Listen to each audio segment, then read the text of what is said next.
Hey everyone, and welcome back to the channel. As in-person practices start to ramp up again, I wanted to go through some of the drills that I use in my Rapier classes and private sessions. So in this video, we're going to go over a super basic two-choice option drill that I shot a few weeks ago. It's one of the simplest of option drills you can do, but it still forces the student to make quick tactical decisions. So it's great from everyone, from the new fencer looking to learn how and when to use a certain technique, to experienced fencers looking to get the rust off. So in this drill, one of my students, Ava, will approach me from out of measure to find my sword, and based on what I do, she responds with the proper reaction. So she has some knowledge of what's going to happen because we've limited the drill to just 2 scenarios here, and 1 response per scenario, but she can't perfectly predict which stimulus or cue I'm going to give her ahead of time. So it cuts out the anticipation that often happens in standard block training and forces her to make quick decisions instead. And since it's been months since we've been able to work together in person, we're starting back at the bare basics of fencing moves and techniques. The 2 scenarios in this particular drill are, first, Ava finds my blade. If I do nothing, she responds by gaining and finishing the attack with a lunge. Secondly, as she finds my blade, if I perform a cavicione to the opposite line, she responds with a contra cavicione in tempo and strikes on the original line. Both scenarios are pretty similar, so Ava needs to have a sharp eye, but each cue requires a different response to be successful. Before we jumped into this option drill, we worked each scenario individually in a block drill, so Ava could get a lot of reps in of each technique and really fine-tune her execution of each technique. We then did a ladder drill where we alternated between both scenarios with each rep, and then we did it as an option drill. So we built up to this drill over the course of an entire session and used it to wrap up everything we covered in a fun and challenging way. Option drills like this are perfect for creating some long-term memory and building those connections between a fencer's mind and body.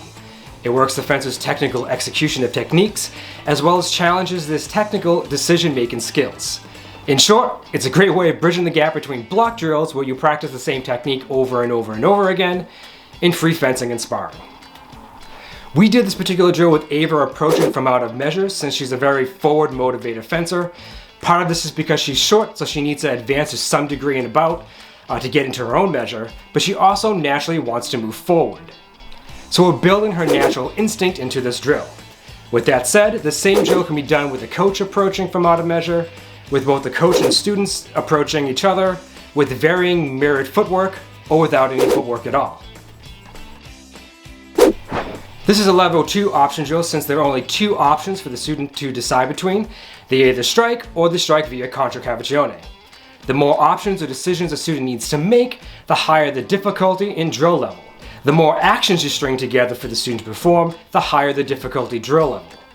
But if you're just starting out, getting the rust off after a long hiatus, like a lot of us are, or working with a brand new student, a simple level 2 option drill like this works beautifully.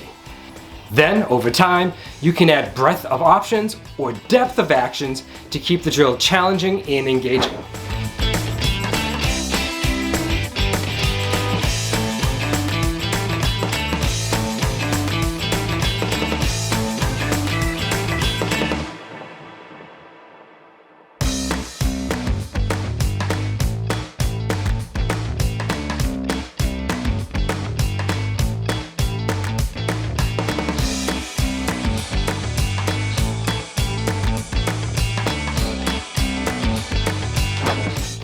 And that's it!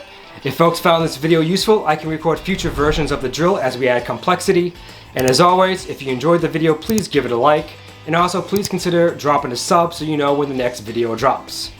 Also, I post a lot more shorthand videos, graphics, and photos on my other social media accounts, so consider giving me a follow on Instagram, Facebook, and Twitter. See you in the next one.